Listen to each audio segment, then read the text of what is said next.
নমস্কার বন্ধুরা, বাড়ির টাটকা পুঁই শাকের উপরে আজকে একটা খুব সুন্দর রেসিপি করে আপনাদেরকে দেখাবো। খেতে তো সুস্বাদুই, তার সাথে সাথে কিন্তু মনটা জুড়িয়ে যাবে এমন একটা খাবার। এত সুন্দর একটা খাবার বাড়িতে লাগানো পুঁই শাক দিয়ে কিন্তু আজকে আমি তৈরি করে দেখাবো। যাদের বাড়িতেই অল্প স্বল্প একটু জায়গা আছে, পুঁই শাক গাছটাকে আপনারা কিন্তু অনায়াসে এরকমভাবে লাগিয়ে দিতে পারেন। এটা করতেও হাঙ্গামা লাগে না, এ নর্মালি নিজের মতো করে বেয়ে ওঠে। তো যারা একটুখানি বাগান করতে ভালোবাসেন বা অল্প স্বল্প জায়গা রয়েছে বা নর্মাল আপনারা যে কোনো ধরনের বালতি বলুন বা নর্মাল পড়ে থাকা যে কোনো ধরনের জিনিসের মধ্যেই কিন্তু পুঁই শাকের বীজ এনে ফেলে দিলে এই গাছগুলো অনায়াসে তৈরি হয়। অথবা বাগান থেকে আমরা যখন এই পুঁই শাকগুলোকে কাটার পরে ধরুন দু একটা ডাটা টুকরো আমরা আলাদা সরিয়ে রাখছি, সেই ডাটাগুলোকেই যদি আপনারা মাটির মধ্যে এরকমভাবে লাগিয়ে দেন, পুঁই শাক তত্তরিয়ে বেড়ে উঠবে। তো এরকমভাবেই কিন্তু আমি এতগুলো পুঁই শাক আমি জোগাড় করেছি। এবার যেটা করব, ইলিশ মাছ দিয়ে পুঁই শাকের এই প্রিপারেশনটা তৈরি করব। তার জন্য সবার প্রথমে আমি একদম ছোট সাইজের ইলিশ মাছ নিলাম, যেটার গন্ধটা অনেকটা বেশি থাকবে, যেগুলো নর্মালি আমরা খোকা ইলিশ বা অনেক সময় আমরা খয়রা ইলিশ হিসাবে পেয়ে থাকি। এই খয়রা ইলিশের গন্ধটা হয় সব থেকে বেশি, নর্মাল ইলিশের থেকেও খয়রা ইলিশের গন্ধটা কিন্তু বেশি ভালো আসে। সেটা দিয়ে কিন্তু রান্না করতে হবে, সেটা দিয়ে রান্না করলে তবেই আপনারা কিন্তু এই রেসিপিটার মধ্যে ইলিশের গন্ধটা পাবেন। মাঝখানের অংশগুলোকে আমি আলাদা সরিয়ে রেখেছি, শুধু মাথা আর লেজা দিয়ে আমি এটা তৈরি করেছি। নর্মালি যে কোনো ধরনের তরকারি রান্না করতে গেলে দেখবেন মুড়োটা আর লেজাটা দিলে পরে বেশি ভালো হয়। এবার যারা কাটার ভয়ে লেজাটাকে বাদ দিতে চাইছেন তারা মুড়োটার মিডিলের অংশটা নিলেও হবে। এবার যে তেলটা পড়ে রইলো তার মধ্যে একটুখানি আলু ভাজা করে নেব। মানে একদম অন্যরকম রেসিপি।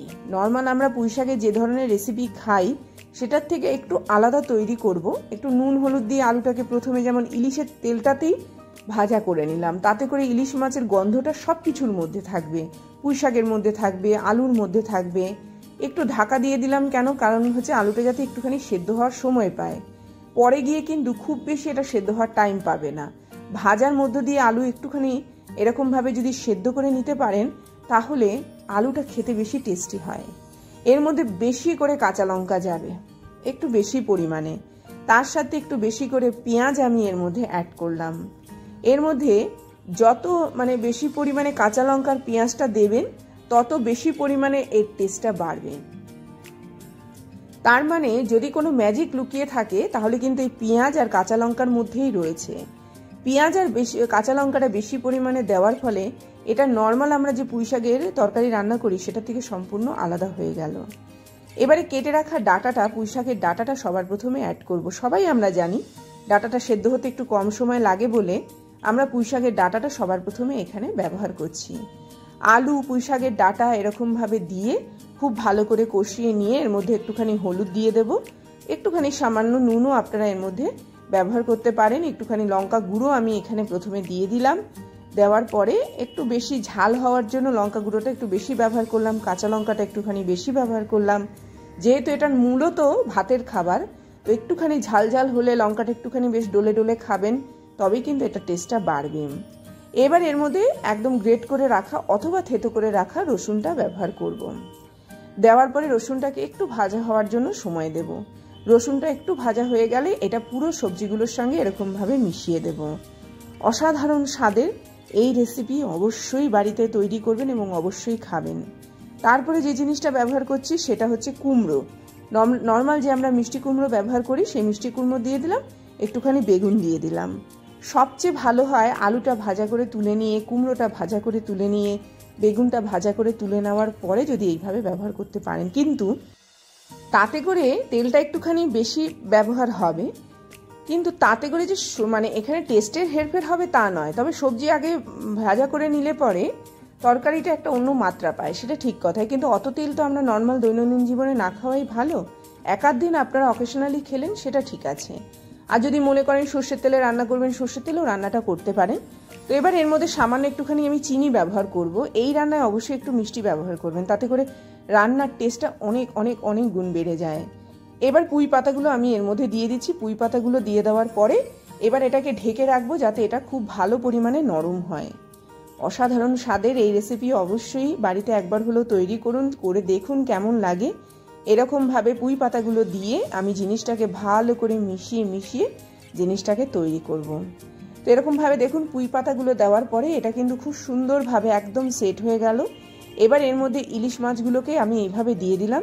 দিয়ে দেওয়ার পরে এবারে এটাকে ভালো করে নাড়াচাড়া করব। প্রথমেই নাড়াচাড়া করিনি, প্রথমে পাতাটাকে দিয়ে এরকমভাবে ঢাকা দিয়ে রেখেছি। ঢাকা দিয়ে রাখার পরে তারপরে কিন্তু আমি মাছগুলোকে দিলাম। দেওয়ার পরে ওপর দিয়ে বাকি পুঁই পাতাগুলোকে দিয়ে দেবো। একে তো বাড়ির পুঁই শাক, তাতেই একটা আলাদা টেস্ট, তার মধ্যে একদম সুস্বাদু রান্না। অবশ্যই বাড়িতে তৈরি করে যদি দেখেন যে ভালো লাগছে খেতে, তাহলে বারবার তৈরি করে খাবেন। এই সময় তো ইলিশ মাছ খুব ভালো উঠেছে। খয়রা ইলিশটা যদি পান সবচেয়ে ভালো হয়, তার গন্ধটা অনেকটা বেশি উগ্র হয় এবং এই ধরনের রান্নার ক্ষেত্রে সেটা কিন্তু বেশি ভালো হয়।